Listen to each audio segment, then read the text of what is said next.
Welcome to the Adult Chair Podcast with Michelle Chalfant, a place to delve into who we are, how we got that way, and explore what it takes to be a healthy grown-up. With an extensive toolbox and guests with varied expertise, Michelle will lead us on a journey to learn what it's like to live authentically and to love ourselves just the way we are. And now, here's Michelle. Hello, everybody, and happy Valentine's Day today. It is Michelle Chalfant. I really like that new intro, that little jingle I have. I hope you all are enjoying it as much as I am. I have a wonderful show today. Today we are talking to Katherine Woodward Thomas about love and calling in the one. But before we get to Katherine, I have a pretty big announcement. You all have been waiting for this very, very patiently, I might add. And I have to add, I've been very patient too. It has been a very tricky last 7 months for me as I have been creating this. And it's finally here. And it is the Adult Chair membership group. I'm telling you, I cried when it was done because it has been, I think I've said to you, years in the making of ideas and thoughts that I've had, like how can I help take people deeper into the adult chair? How can I help people learn that maybe can't come to the workshops or that don't have sessions? So this is something big that I have been working on, and it's finally launching, and I thought, how perfect today. We'll do it on Valentine's Day. So it's a wonderful way. As you know, the adult chair is all about self-love. So it's a wonderful way to learn not only how to live authentically, but really how to love yourself. So go check it out, theadultchair.com/membership. So many of you have been asking about this because I thought it was going to launch, yes, in November. So it has been definitely a practice of patience on my end, and I'm not going to bore you with all the details, and they were some of them very tricky for as far as my team goes, but we did get it done, and it's launched and it's here for you today. And it's, again, a way for people to learn the adult chair, and we dive deep on a different topic every single month. You get an exclusive only podcast and a meditation, journaling prompts, affirmations, and me going into a Facebook group doing live streams and teachings, all based on a monthly theme and a Q&A every single month. And if you don't like Facebook, you don't want to be in Facebook, it's okay because all those videos are going to be uploaded right into that monthly theme. And this month we're doing the inner child. So if you want to learn how to connect with the inner child, which is a key component to the adult chair, it's all about the inner child or the child chair, and you will learn how to connect to that inner child part, how to communicate what you do with the inner child. We're talking all about the inner child this whole month. So come join us, come check it out, theadultchair.com/membership. I look forward to seeing you there. All right, today, whether you are in a relationship or not, this is going to be the podcast for you on this Valentine's Day. Today we have the fabulous Katherine Woodward Thomas on. Again, she was on back in September, podcast number 124, and we talked about conscious uncoupling. Well, today we're talking about calling in the one. And again, even if you're in a relationship, but you want to improve that relationship, her teachings are phenomenal because it will help you to turn your current relationship around. But if you are single and you want to call in the one, this is the podcast for you because she teaches us just how to do that. So Katherine Woodward Thomas is the author of the New York Times bestseller, Conscious Uncoupling, 5 Steps to Living Happily Even After, as well as the national bestseller, Calling in the One, 7 Weeks to Attract the Love of Your Life. She's also a licensed marriage and family therapist. She's the originator of Conscious Uncoupling Process, made famous by Gwyneth Paltrow and Chris Martin of Coldplay, as well as the creator of Calling in the One, 49 Days to Love, an online course.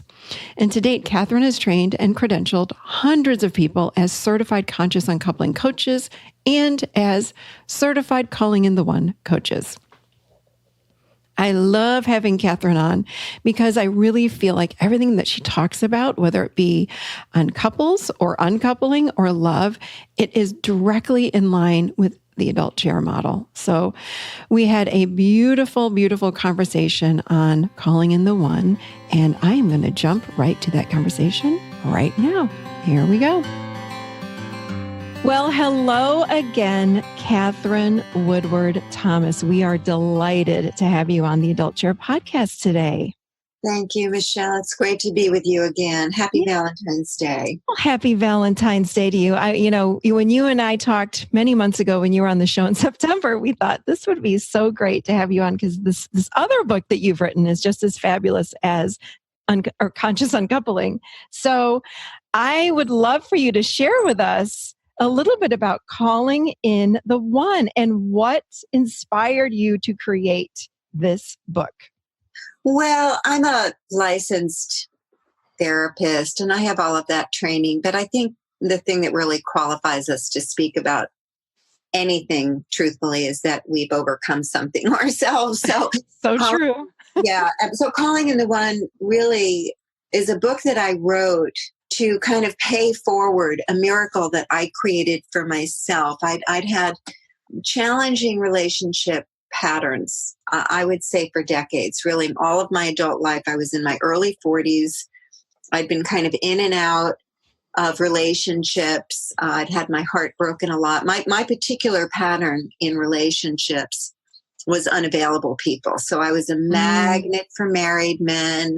I was a magnet for alcoholics. I was a magnet for long distance relationships, just kind of any size, shape, or form of an impossible love. And that's what found its way to my doorstep. And I just really so rarely ever met a truly viable candidate for life partnership that it was just off my radar. And I was a person who had been developing myself for many years. I was, as I said, I'm a licensed therapist. So I was helping other people have pretty great love lives. I've been a spiritual practitioner since the age of 14. Wow. I was not a newbie really to working on myself. And yet, and a lot in my life was really working. I was doing some meaningful things. I was a professional singer. I had founded a nonprofit in the arts that worked with people who were homeless, like really meaningful things. As I said, I had gone back to graduate school to become a therapist. So my life was really rich in a lot of ways, but I still kept coming home alone at the end of the day in my little apartment with my kitty cat Clover. It felt unfair. It felt stubborn and tenacious and confusing. And so, but what happened is in my early 40s, I started to really learn about setting intentions and this act of what I'm going to call deliberate creation, like actually standing for a future that is pretty improbable and then organizing around that future, getting into integrity with that future and playing full out for that future, whether or not you know if it's going to happen or not, right? So I joined this group and we were all kind of playing with this idea. And some people, most of the group were professionals. So they're focused on like, well, I'm going to double my income, or I'm going to grow my business, or I'm going to get these, 5 new accounts. I'm going to buy a house. Like people were really focused on financial success. But the area that was suffering the most for me was relationships. So on the tail end of yet like another disastrous failed love affair with a man whose wife had passed a couple of years before. So I thought, okay, well, there's no wife in the picture. Maybe I'm getting this right this time.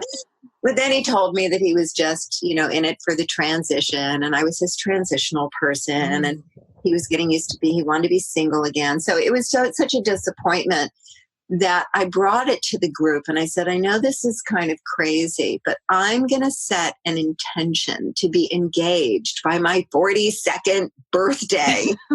And that was 8 months out. I had no prospects for a husband, let alone like a great husband. But a dear friend of mine in that circle said something that really changed my life. She said, Katherine, I'm going to hold that intention with you and for you if you give me permission to hold you accountable for being the woman that you would need to be on your 42nd birthday in order to be engaged. And that kind of stopped me in my tracks because, I was conscious at this point. I just was really, Michelle, assuming that because I wanted this, that I was actually available to receive it. But I heard her when she said that.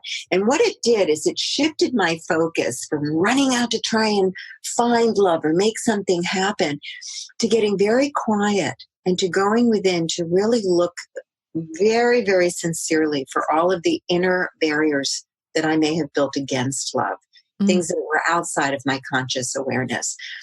And so every day I began with some meditation, and I did the things, the law of attraction things that many of us now know to do, which is you imagine to the best of your ability what it feels like to have the fulfillment of your desire and to try that future on and stretch your capacity to receive it internally.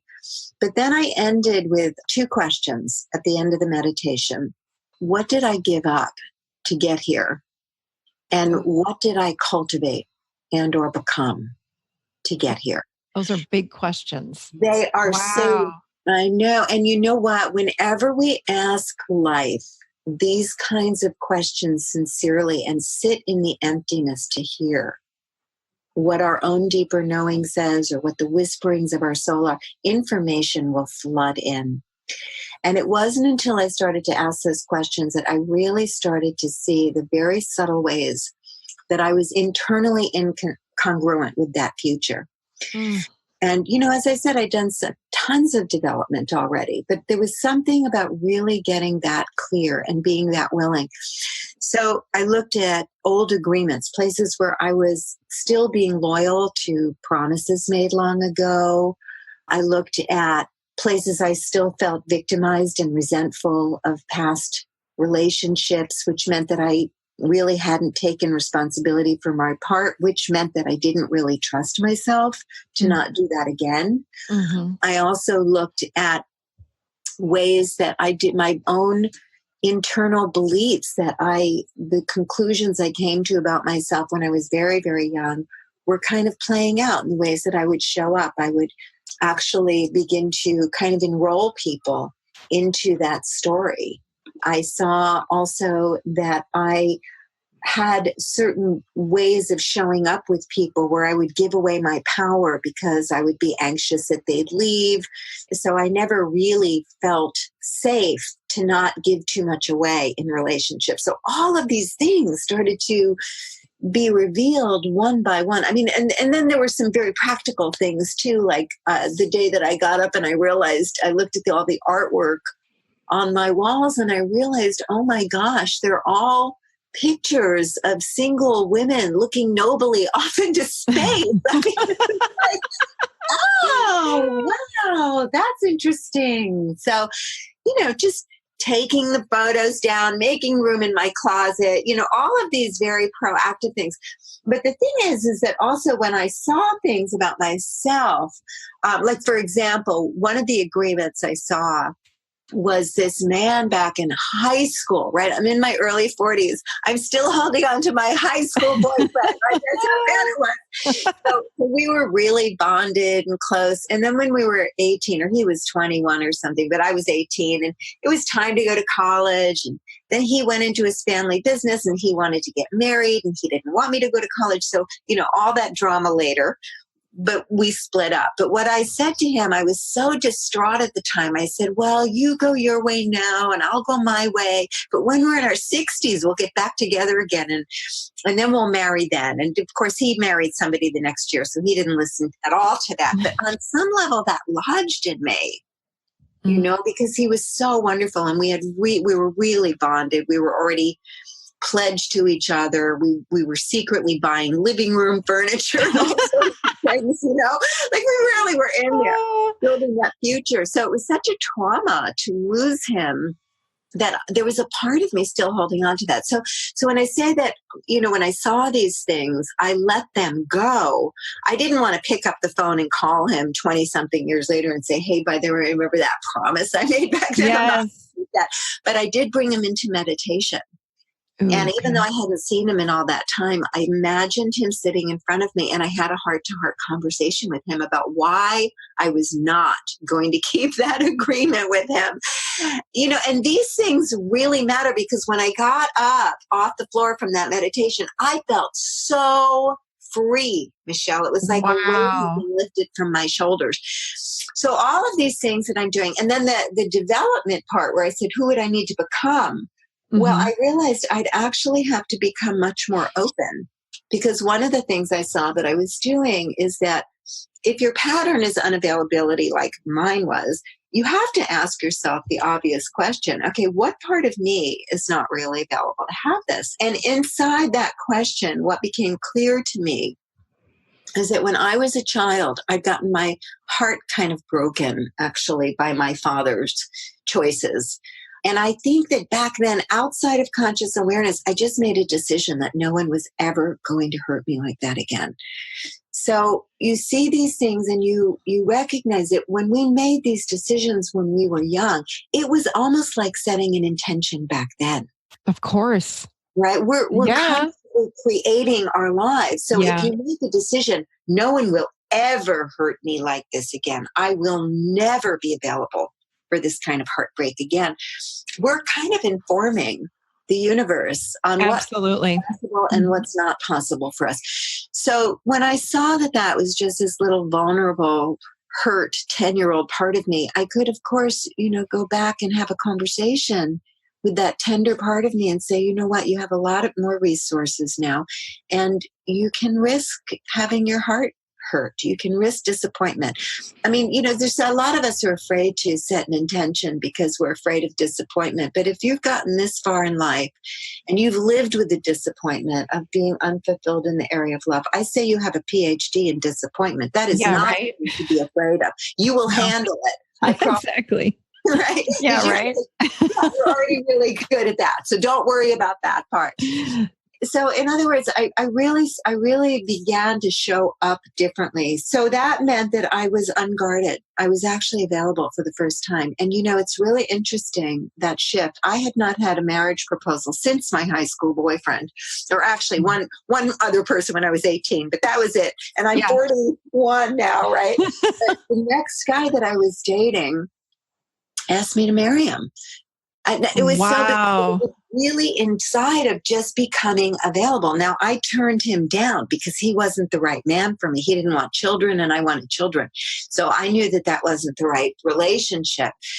But I think, but to me, it was evidence like, okay, this is really shifting, like who I'm being from the inside out is shifting. And I saw that as evidence. And then, of course, the next man that came in, okay, this is my manifestation miracle. So I'm telling you a story that's like almost 20 years old now because I'm 61. But so back then, 41, and my friend from this group, she says to me, okay, Katherine, you need to get on the internet. And now this sounds normal to us, but 20 years ago, it was just starting. Nobody even had their pictures online because it was just, the technology wasn't created. There was one dating site, which doesn't even exist anymore. I was just going to say, were there dating sites? I don't think. One. Just one. And it had 250,000 people from all over America. Oh, wow. I put in my little stats and maybe 80 potential matches come up. Long story short, I ended up as anonymously responding to one person, no picture, no name, just location. And it ended up being a man that I had dated 6 years earlier who I thought of as the one that got away. No way. And we were engaged. Wow. 2 months later. I did wait another year to marry him. But we gave birth to our daughter when I was 43. So that's actually how I came into being. That's amazing. This could not just be a personal miracle. And then, in fact, I wrote a book about it, and it's gone on to help hundreds of thousands of people. And I get letters all the time. It's written as a 49-day course because that's basically what I did. Every day I took a piece of it. I love that you looked in the mirror at what was going on with you and didn't look outside of yourself to find answers, blaming from the past or blaming boyfriends. You really looked inside. You looked at the patterns that were happening and the men that were so unavailable, and you went inside. Having someone hold us accountable, I mean, what a game changer. All of a sudden it makes it so real, right? Well, it's a very different. So this is great because we're two therapists and we're going to have this conversation. Yeah. I think in our profession, Michelle, we have taken empathy a little to the extreme. A lot of what my training was, and I can't speak to yours, but a lot of my training was really empathizing with what someone creating safety and affinity for that person. And I think that is a necessity when someone is sitting before us and they're sharing their heart and soul. We definitely want to create that safe space. But part of that safe space has to be being a trustworthy mirror. Yes. Where they're incongruent and where they themselves are the source of what's actually happening. And I think that where we are collectively in our development is that we tend to project blame outside of ourselves. It's the other person. It's our parents. It's our culture. It's the dating sites. It's it's my partner. Right. or it's my unconscious. Exactly. Now, that's an interesting one where we get victimized even by our own consciousness. Yeah. Somehow got set up in childhood, and now we keep duplicating patterns and we get frustrated with ourselves, but we're in a kind of victimized relationship with it.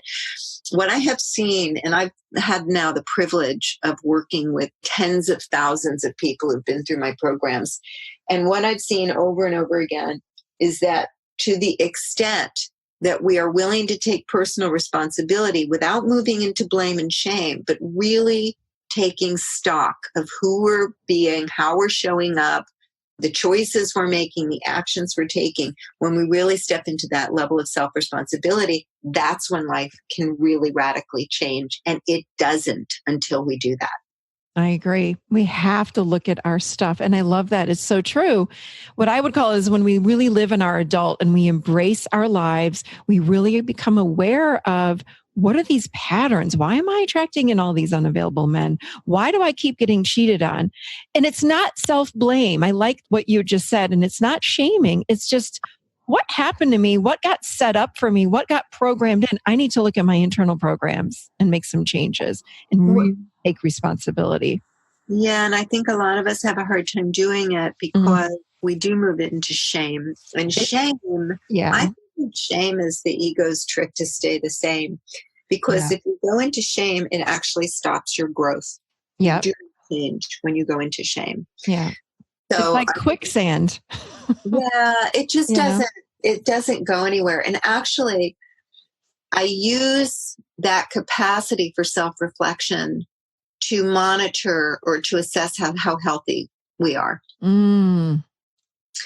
Right? Our ability to self-reflect accurately, both on our strengths and our weaknesses, what we got right, what we did well, what we were off on, what we need to do better next time, what we can take ownership of, and our motivation for things. I mean, if you really want to get sophisticated about self-reflection, you have to really be authentic about your motivation. And part of the problem in our culture right now is we're also psychologically sophisticated that we'll say things like, well, I'm super controlling because my sister dominated me, or my mother was this way, or my dad was this way. So we'll kind of take semi-responsibility, but we're kind of still blaming our circumstances when we were young, as opposed to really standing in our adult selves and saying, well, the truth is that I don't want to be dominated by you.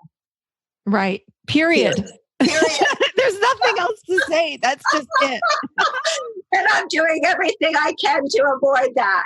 Right. That period. And I'm responsible for that behavior and what that's generating between us. Like, own your reality. Own it. It does really set us free. So let me ask you a question. How then, for listeners of the show, as they listen to the show, some people are probably thinking, oh my gosh, I have all this childhood wounding. How will I ever move forward? I really do want to own my reality. Can you give our listeners some tools or advice on how do we begin to look internally and take responsibility? Like, what's that like for people in your experience? Well, it is the ticket to freedom and liberation. I mean, as not to get too Christian on all of us, but I did study spiritual text and I love spiritual text, but the truth shall set you free is what Jesus had purportedly said. And I think that it's true when we really own the complexity of the truth and our own motives and what's really going on for us and how we created that, we become free. Because what it does is it opens up the power of choice and we can do it differently moving forward. So the place where we have to really slow down is when you ask yourself the question, how might I be the source of this? Well, one of the tricks I do with people, because it's hard for us when we're really upset because other people behave badly. And usually other people, if we're upset with them for behaving badly, they probably did. So it's not like we're letting them off the hook for that. But where you're going to find leverage is in your side of the story. And usually that's more subtle and covert in nature. So I like to say, even if it was 97% the other person, you want to look at your 3%. Mm-hmm. Because that 3% is where you then get to make an amends to yourself by promising that you will never show up like that again, or you will always from this moment forward behave this way in a situation that's similar, in a way that restores trust to yourself and helps you to really learn from that experience.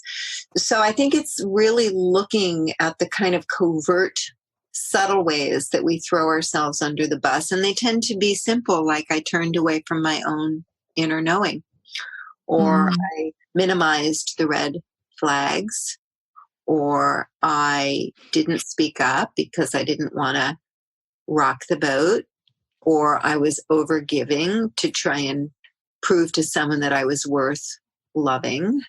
All of these kind of subtle things that we do. So if you tell the story on the surface, it looks like this other person was wrong and this other person did this horrible thing to you. I mean, you've been in enough, sessions with people who've had horrible people cheat on them or steal from them or, somehow use and abuse them in some way. And there's always something that the person in front of us did, whether they, devalued themselves or minimized their contribution or overgave. There's some way that there's a collusion with that dynamic. And our job, I think, as therapists or coaches or even a good friend is to help that person really see that clearly. And that's a delicate thing to do because it doesn't invalidate what they've been through and how wronged they've been, but it does restore power back into our own hands. I have a question around this. This is a great point you just brought up, because I'm sure you've had clients like this, because I get these clients that come in, and when we do talk about like a magnetic universe, or that we're creating our reality, people will say to me, and this is where I'm guessing you've heard this statement, when people say, why the hell would I create, my husband cheating on me? What are you trying to say, that I create cheaters in my life, or they are taking responsibility for the cheating, and that's off. Mm-hmm. That's not quite right. So what would you say to someone like that? Like, why would I create him or her cheating, and these patterns are so negative? Why would you say that I'm doing that? I think sometimes our role, I see myself sometimes as a Pied Piper. I have to seduce people a little bit into the conversation. So I would never come at someone pretty square off like that. Like, well, we're creating our own reality. I think that there's a certain harshness to that that's not reflective of the actual lived experience of the person's in front of us. Right? And it's not that black and white. That's the thing. But people will come in and say that. Is, all right, okay, let's see if we can reflect on your 3%. So the 97.3 tends to work. First of all, you have to just validate. I mean, if someone was cheated on, it's a horrible thing. Period. Yeah, of course. There's just a period after that. There is no but. There's just a period. And we want this to never happen again. And we also want you to go into your next relationship free, or we want you to recreate this relationship in a way where you have confidence that this could never happen again, right? So where are we going to go from here? So usually I think what inspires most of us to really self-reflect in this way is the future that we're committed to. Mm. I don't think it's about sorting through the past. I think it's about what do you want to happen in your future? Because that's going to require that we actually take inventory on ourselves as the co-creator of that dynamic, even if our part was minimal. Because, look, the people who tend to be kind of taken advantage of the most are actually the most loving people, are the people who are the most generous very often. Right. And so, and if we don't midwife that transition into wisdom, where they could go is into shutting down and not being generous. They'll go to the wrong conclusions. We're all making conclusions of our experience anyway, and most people come to the wrong conclusions. They'll say, well, see, men can't be trusted. All men cheat, they can't be trusted. That's Right. one conclusion. Or I'm just no good in relationships. Or, I'd rather be alone than ever let anybody hurt me like that again. These are the conclusions that people are coming to. So all we're doing is really helping them to come to a more wholesome conclusion based on what they might actually want to happen from here. Wouldn't it be great if you graduated from this pattern forever? Wouldn't it be wonderful if you had a breakthrough, if this breakdown was the biggest breakthrough of your life? Wouldn't it be great to have somebody to recreate yourself in such a way that you knew beyond a shadow of a doubt that your relationships were authentic and based on honesty from this moment forward? Right. So I think there's a bit of an enrollment job. I think truthfully, all of us who work with other people, we're all enrolling people constantly into the possibilities of their lives. I'm just a big cheerleader enrollment. It's so true, isn't it? I want to ask you about this book and if we can apply it even to couples, the people that are already in relationships, in order to then improve their current relationships. Because I think a lot of people do fall into these, what do we want to call them? Like walls or stumbling blocks. They're like, I'm getting a divorce, I'm done. And then they're reaching for your other book, Conscious Uncoupling, but almost too soon. Like, what happens if we're in a relationship? Can we not apply the theories in current relationships to make them even better? That's a great question. A lot of people write me saying that they want me to retitle the book because this book has been used in churches for the entire congregation for growth. It's definitely transformed marriages. I had one student once who enrolled all 11 people of her family, including her elderly parents, into meeting once a week on the phone to unpack. They all did Calling in the One together. Wow. They unpacked it and they all bonded as a family more deeply. I love that.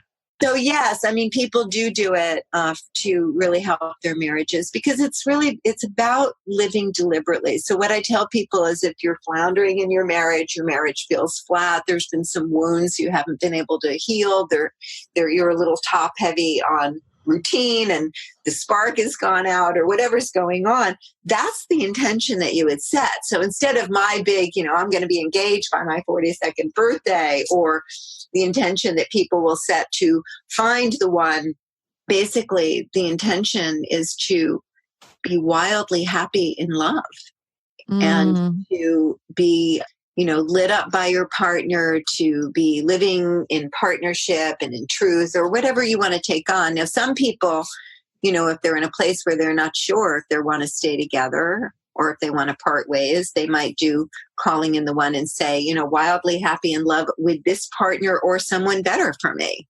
And then they're living into that future. But many people will say to revive my marriage and to, really bond on a more authentic level that's current and active and dynamic between us, where we are inspiring each other and telling the truth, and our friendship and our romance is rekindled. So whatever future you're standing for, it's about being consistent with that future, and it's about taking responsibility for your role in how things have become how they are, and being willing to change at a very deep level. So that's a great point. Can you you've given us some great tools or keys to calling in the one or changing relationships. Give us some more tools. We talked about taking responsibility, give us some more tools that people can use to call in the one on this lovely Valentine's Day. Well, one of the things that I've really been deepening, and I train coaches, and a lot of my coaches are really in this with me, but we're really interested in that which we call your love identity. And in particular, really identifying what we call, in calling in the one, your false love identity. In conscious uncoupling, we might refer to your source fracture wound, the original break in your heart, what you made that mean about yourself. But most of us really crafted a whole self sense when it comes to love. And it tends to be something like, I am alone, and everyone always leaves. No one's really there for me, and I can't really get my needs met. Or it will be, I'm invisible and other people don't really care about my feelings and needs, and it's kind of dangerous to be seen. Or I'm not safe and other people have ill intent, and love is dangerous. So there's like these narratives that we live with that really emerged inside of the relational field that we had with our original caregivers. And that belief system at the level of identity lives in the body. It actually is an emotional center that's held in the field of the body. And we will generate our relationships from that center, maybe not initially when we're first falling in love, but very often when we've had a disappointment or things get hard, we will very often revert back to that story. And how we show up when we are somatically centered in that story tends to duplicate evidence for the story. It tends to perpetuate it. So one of the things that we work on in our community is that which we call the transformation of identity.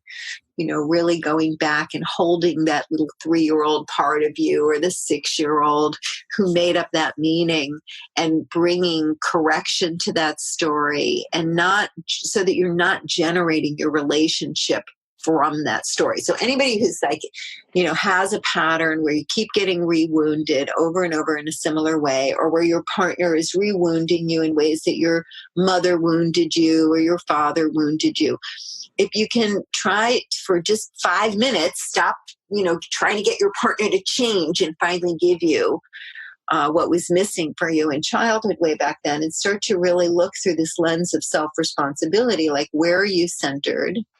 What is that story exactly? How old is that self that's inside that story? And how are you showing up in ways that are literally pulling on the other person to validate that story? So it gets really deep. When you really get deep, deep, deep into self as source, a lot is available to us in terms of how we can really turn things around. This is where radical transformation happens, because the identity that we're centered in is actually what's really creating our lives. We're generating life from that self sense. And it's very important to name it and to challenge it and to wake ourselves up from that story. What is really true? Well, what's really true? I didn't come here to be alone. I came here to love and be loved. I have the power and the resources to learn how to have happy, healthy relationships that root down over time, right? That is what's true. That story is more true than the I'm alone that the 3-year-old part of me crafted because I had a negligent mother, Yeah. So we really, in our community now, we're really exploring this more deeply and how we can wake ourselves up out of that story. Because look, our whole field, Michelle, was founded upon this question that Sigmund Freud, came up with, which was, I wonder why we keep duplicating the hurts of our past. And really, for the last 120 years, that's what we've been trying to answer and figure out and crack the code on. And I think we're making headway. I think we do have the power to evolve beyond those patterns such that they become a distant memory, and that we stop generating lives that are kind of a duplication of those patterns and relationships that are reflecting those stories back to us. And we start instead creating the lives that we're actually standing for, that would reflect the highest and the best that we have to offer and support us to really become the people that we came here to be. I love that. And I use the same kind of language as that, which is we need to wake up. It's like we walk around in dream state and just live from this very reactionary place. But we need to wake up and own our realities and take responsibility. But do you find that when you're working with people in your community, do they have a hard time identifying what these root issues are, or these root programs are, or where they came from? I think that there's a lot of confusion in our field in general about that. And we've been developing a very specific, elegant way to kind of fast track that. I mean, basically, I'm happy to share that with you. Just people can try it. And, if people need to write me afterwards, they can. But that would be great, because I feel like people get stuck. What's that? I just feel like people get stuck when they look in their past and they're like, well, I don't know where that came from. And well, that's because they're trying to figure out from their mind. Yes. And I think you can figure it out from your mind. It's actually, when I said the beliefs are in our bodies, they're actually scientifically based. Yeah. So, and they live as kind of a home-based cluster of emotions that we default to when we get disappointed. That's what we're looking for. Okay. So so what I do with people is I help them to identify their pattern. And for some, it's just, that they have an absence of a pattern. Nobody asks them out. Nobody's asked them on a date for 10 years. So aloneness is the pattern. Mm-hmm. Or they're always with narcissistic people. So they always just kind of get sucked dry in relationship and, with these kind of energy vampires. And then the moment that they actually have feelings and needs, they get dumped or punished.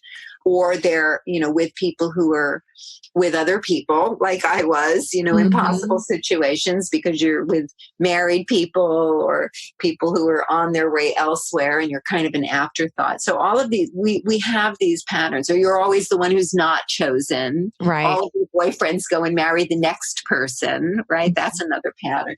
So when you look at the pattern, what I invite people to do is really connect with the emotions that come up for you when the pattern happens again. Just imagine, close your eyes and imagine that the pattern is happening now. It's very unpleasant, but you want to just really feel it in your body. And where is that pain sitting? For most people, it's going to be like someone is standing on your heart, or they just punched you in the gut.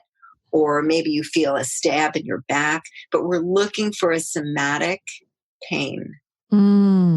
Okay. That's and powerful. Then you allow the pain in your somatic self to actually speak, I am or I am not. Mm-hmm. Tell me your story. What is your story? So that's what we're looking for. What's the I am? And then what inside of that I am not wanted. Mm-hmm. What is the story about others? Well, others reject me all the time. Right? And what's the story about life? I can never have what I want. Wow. So that's the story. That's a holistic matrix of the story. And then you say, sweetheart, how old are you? And the story will come immediately. I'm 4 years old. Yeah. My sister gets everything. I only get the hand downs. My older sisters want to go play. They don't want me coming along. And that's where the story was born. Right. So then what we do, now we have access to the story. It's so amazing to me that we can hear something one time as a child, once, and create a whole story around it that turns into a program that then we live off of the rest of our lives. Yeah. It doesn't even have to be that it's been repeated 50 times. It's like a sibling, a parent can say something to us once and it goes in so deep. It can, I don't want to use the word ruin, but really sabotage our relationships moving forward because of something we heard once or something we interpreted and gave meaning to one time. It's kind of crazy. Well, and none of the things that happened to us when we were children were our fault. I think it's important that self is source, but it is our responsibility to evolve. Right. Yeah. And look at it. Responsibility to wake ourselves up now. And look at it through the lens of an adult eye instead of the child. And and transform. So amazing, Katherine. This is good stuff. Really, really, really good stuff. It's going to be so helpful for people either wanting again to improve their current relationship or go find the one. I love it. Thank you for today. This was really amazing. You're so welcome. It's always so wonderful to speak with you. You're such a bright light. I love your work so much. Thank you. And I love your work as well. So if you could tell us, where can people find you if they want to learn more about what you do? And please let us know if there's any special offers you might have that are coming up. Well, thank you. I have actually on KatherineWoodwardThomas.com. I have a few things. There's 3 different things. One is if you're interested in calling in the one, you can click on the calling in the one tab there. And then I have a free starter kit, which has a bunch of resources for you to get you started. I also have the same thing for conscious uncoupling. Mm-hmm. And then in general, I'm all about growing our capacity to love and be loved, so people can sign up to receive the LOL Daily, Love Out Loud Daily, and I send several out a week, and they're just teachings that are about helping us all to really grow and develop ourselves in order to have great, loving, happy, healthy love. I love every single offering, and I will put this all in the show notes as well as your website and these 3 beautiful offerings. I love them. I like that LOL Daily. I'm like, laugh out loud? No. That's awesome. Thank you so much. And we so appreciate you coming back again for the second time on the Adult Chair. We are very grateful for you. And thank you for all the beautiful, beautiful work that you're doing in this world. We need you. No doubt about that. So keep bringing us all this beautiful work. Well, that was wonderful. Like I said, she's right in line with the Adult Chair model. I love her concepts and her ideas about love and, again, conscious uncoupling. So I hope that you all enjoyed that. Do not forget, if you want to come learn and take a deep dive with me into the child chair, or what we call, again, that's the inner child, come check out the new membership. It is at theadultchair.com/membership. I look forward to seeing you there. And I will see you all next week. Have a beautiful rest of your Valentine's Day and a beautiful rest of your week. And I thank you all for listening and sharing this show. I love you all so much. And I'll see you seated right here next week, firmly in the Adult Chair.